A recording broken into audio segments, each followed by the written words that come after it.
ये आकाशवाणी रायपुर है। छत्तीसगढ़ समाचार बुलेटिन के संग सुहेल खान यजदानी के जय जोहार। अब सुनाओ आज के प्रमुख समाचार। प्रदेश भर में आज गोवर्धन पूजा के तिहार गौठान दिवस के रूप में मनाए जावत है। मुख्यमंत्री ह रायपुर के अपन निवास में गाय ला खिचड़ी खवा के गोवर्धन के पूजा करीन। प्रधानमंत्री नरेंद्र मोदी ह बिरसा मुंडा के जयंती में किहिन की उखर योगदान और सामाजिक सद्भाव हमेशा लोगन मन ला प्रेरित करही। चुनाव आयोग के निर्देश के मुताबिक छत्तीसगढ़ में विशेष संक्षिप्त मतदाता पुनरीक्षण के तहत काले विस्तृत मतदाता सूची के प्रकाशन करे जाही।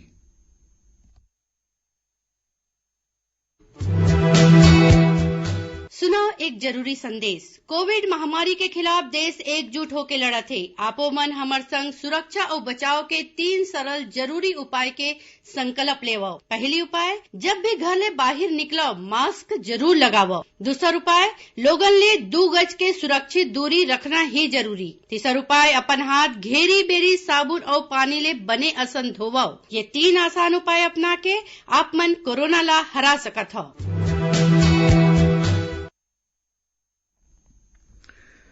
अब समाचार विस्तार ले। राजधानी रायपुर समेत प्रदेश भर में आज गोवर्धन पूजा और अन्नकूट के तिहार बड़ उत्साह और उमंग के साथ मनाए जावत है। आज के दिन गौ माता के पूजा करके ओला भोग अर्पित करे जाथे।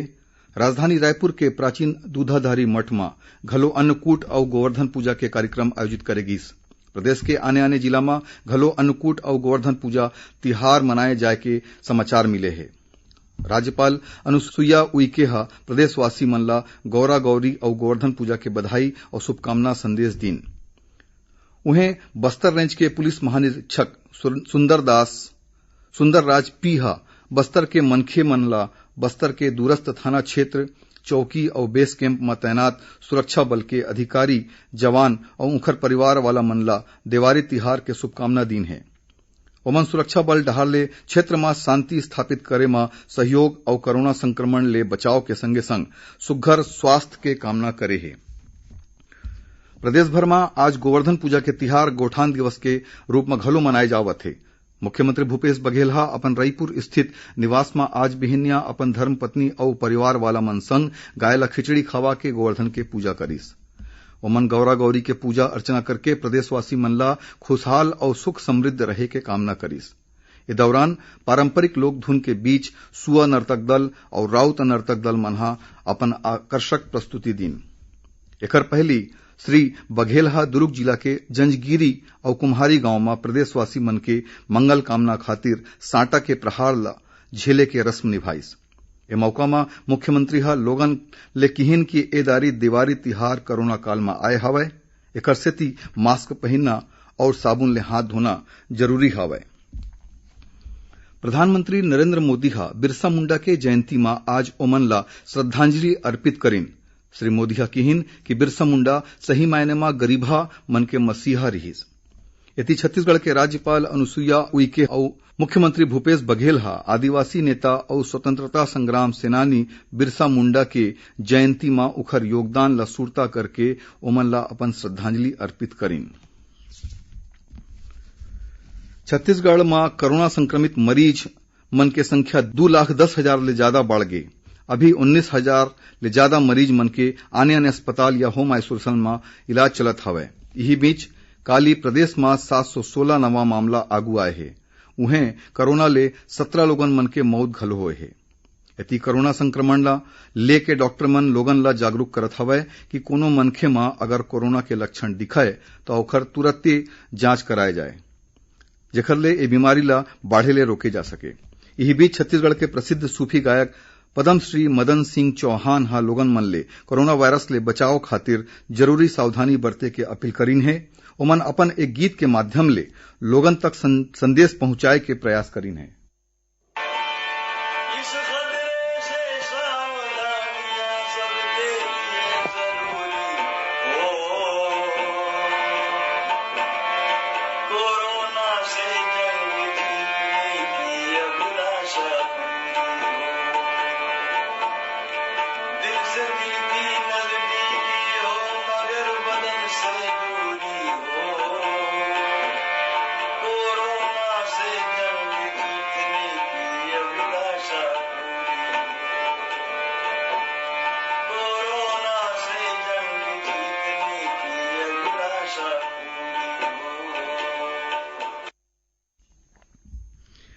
छत्तीसगढ़ी समाचार बुलेटिन आप मन आकाशवाणी रायपुर ले सुनत हव। छत्तीसगढ़ के खबर ले है आपके वास्ता और खबर के विश्वसनीयता ले है हमर वास्ता। आकाशवाणी समाचार रायपुर के प्रादेशिक समाचार बुलेटिन के संगे संग हमर समसामयिक कार्यक्रम आप रेडियो के संग अपन मोबाइल में घलो सुन सकत हव। आकाशवाणी समाचार फेसबुक, ट्विटर और यूट्यूब में घलो हावय। हमर फेसबुक पेज हरे Chhattisgarh news on AIR, Twitter handle CGAIR news और हमर यूट्यूब चैनल हरे छत्तीसगढ़ AIR न्यूज। तो अब रेडियो के संगे संग आपके मोबाइल के माध्यम ले हम आप तक पहुंचत हन। छत्तीसगढ़ के हर खबर पर सुनत रहो आकाशवाणी समाचार। अब आगू बढ़बो बाँचे समाचार कोती। प्रदेश के आने आने जिला मन में जिला प्रशासन और पुलिस के अधिकारी मन देवारी के मौका में शहीद जवान मन के घर वाले मन ला मुलाकात करे बर ओखर घर जावत हे। यही कड़ी में कोंडागांव जिला के SDM कपिल चंद्रा और आने आने अधिकारी मन हा आज शहीद जवान मन के परिवार वाले मन ले भेंट वार्ता करीन और उखर हाल चाल जानिन। ये अधिकारी मन हा मुख्यमंत्री के शुभकामना संदेश के संगे संग शहीद जवान मन के परिजन मन ला भेंट स्वरूप उपहार दीन।